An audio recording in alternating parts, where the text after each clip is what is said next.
Brought to you by 1AAuto.com, your source for quality replacement parts and the best service on the internet. Hi, I'm Don from 1A Auto. I hope this how-to video helps you out. And the next time you need a part for your vehicle, think of 1AAuto.com. Thanks. In this video, we're going to show you how to replace an outer tie rod on this 2007 Pontiac G6. Pretty much the same as any 2005 to 2010 G6, as well as the Saturn Aura. And we show you the right hand or passenger side, the left hand driver side is the same procedure. You'll need a new tie rod or tie rods from 1AAuto.com, jack and jack stands, 18 and 19 millimeter sockets with a socket wrench, maybe even a breaker bar and a pipe for leverage, tape measure, 18 millimeter wrench, large adjustable or 13/16 wrench, hammer, and a torque wrench. Depending on what wheels you have, start out by removing the lug caps and then the wheel cover if applicable.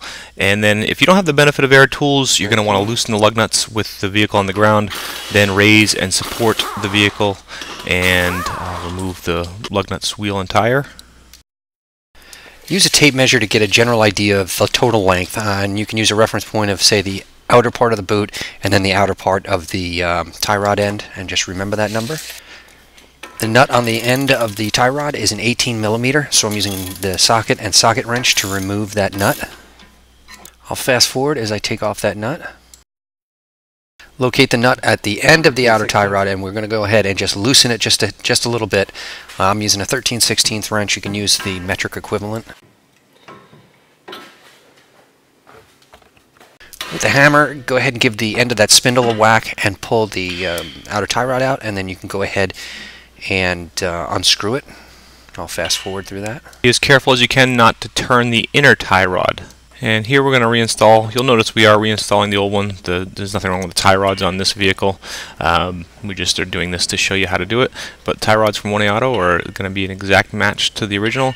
You may want to just measure the length. There could be a slight difference in length, and you would want to just kind of make up and make sure you align it well.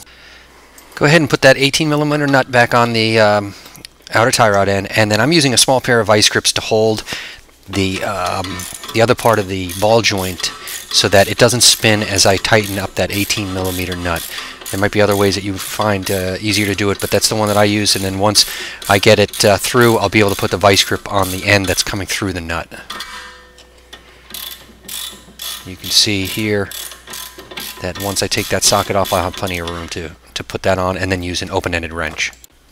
And here I'm using that vice grip on the bottom, and I'm going to use an open-ended wrench to finish up tightening it up. Then I'll fast forward through this.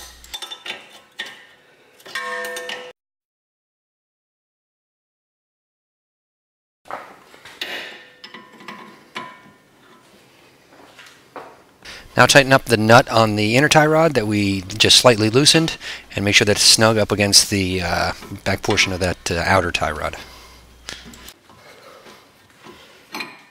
I'm just verifying that the tie rod is in somewhat of a right position, and it'll be ready for me to take over to have an alignment done. Install the wheel and tighten up on your lug nuts. I'll go ahead and fast forward through this.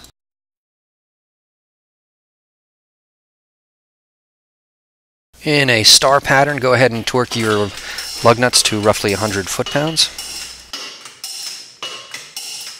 Reinstall your hubcap and make sure that you line up the notch in the hubcap for where your valve stem is, and then by hand use your 19 millimeter socket to tighten up those plastic lug nut covers, and I'll fast forward through that.